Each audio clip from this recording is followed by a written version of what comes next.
సూర్యాపేట జిల్లా కోదాడ పట్టణ police station వద్ద ఉద్రిక్త పరిస్థితి నెలకొంది. పోలీస్ కోడ్ ఉల్లంఘించారని మాజీ ఎమ్మెల్యే బొల్లం మల్లయ్య యాదవ్ పైన పోలీసులు కేసు నమోదు చేశారు. ఈ నెల 24న కర్ల రాజు మృతికి నిరసనగా బీఆర్ఎస్ చలో కోదాడ పిలుపునిచ్చింది. ఈ నెల 2 నుంచి 31 వరకు పోలీస్ యాక్ట్ అమల్లో ఉన్నందున కేసు నమోదు చేశారు. దీంతో పట్టణ సీఐ శివశంకర్తో వాగ్వాదానికి దిగారు బొల్లం మల్లయ్య యాదవ్. డీఎస్పీ జోక్యంతో మల్లయ్య యాదవ్ అక్కడి నుంచి వెళ్ళిపోయారు.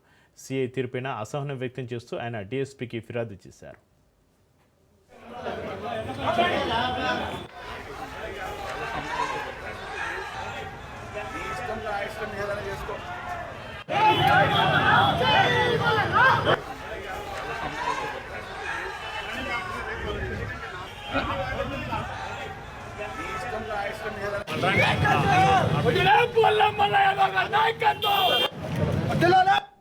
వలస బతుకులలో ఉన్న ఈ తెలంగాణ జిల్లాలోని ప్రజలు వాళ్ళ గ్రామాలలో వాళ్ళు ఉపాధి కల్పించుకొని 3 పూటల అన్నం తినాలని కలియో గంజో తాగి బతికిన ఈ సామాన్య తెలంగాణ ప్రజలకి అన్ని వనరులుండి అవకాశాలుండి ఉపయోగించుకోలేని ఈ తెలంగాణ ప్రజల పక్షాన తెలంగాణ సాధిస్తేనే అది సాధ్యమవుతుందని పోరాటం చేసి సాధించిన తెలంగాణలో 10 సంవత్సరాలు కరువు కాటకాలు లేకుండా బీడు భూముల్ని సైతం వ్యవసాయ క్షేత్రాలుగా మార్చి ఈ దేశంలోనే అభివృద్ధి చెందుతున్న ఆర్థిక ప్రతిపత్త కలిగిన రాష్ట్రంగా తీర్చిదిద్ది ఎక్కడ చూసిన ధాన్యపు రాశులతోని సిలిసిల్లే విధంగా తయారు చేసిన కేసీఆర్ గారి మీద ఈ రోజు అక్కసుతోని రేవంత్ రెడ్డి అధికారాన్ని అడ్డం పెట్టుకొని పోలీసు వ్యవస్థని తొత్తులుగా మార్చుకొని ఈ రోజు నోటీసుల పేరు మీద బురద సిల్లుతో విషయం కట్టే ప్రయత్నం చేస్తున్నాడు.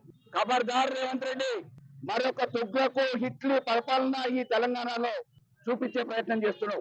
తుగ్లకు హిట్లర్ కలిస్తే చేతగాని అసమర్థతతో ఎప్పటికప్పుడు ఎప్పుడు ఏ అవసరం కోసం ఏ నిర్ణయాలు తీసుకుంటాడో తెలియని తుగ్లకు నియంతృత్వానికి మారుపేరైన హిట్లరు ఇద్దరిని కలిపితే ఏ పరిపాలన అవబడుతుందో ఆ పరిపాలన